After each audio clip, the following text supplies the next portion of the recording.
আসসালামু আলাইকুম প্রিয় বন্ধুরা, আজকে সকাল সকাল নিজের হাতে পরোটা বানিয়ে খাবো।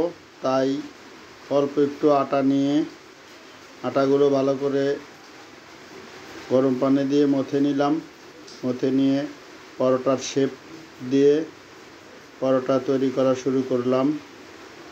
যদিও পারফেক্ট হয় না, তারপরেও চেষ্টা করি আর কি। সরিষার তেল দিয়ে 4 ভাঁজ করে মাঝখানে একটু আটা দিয়ে নিলাম।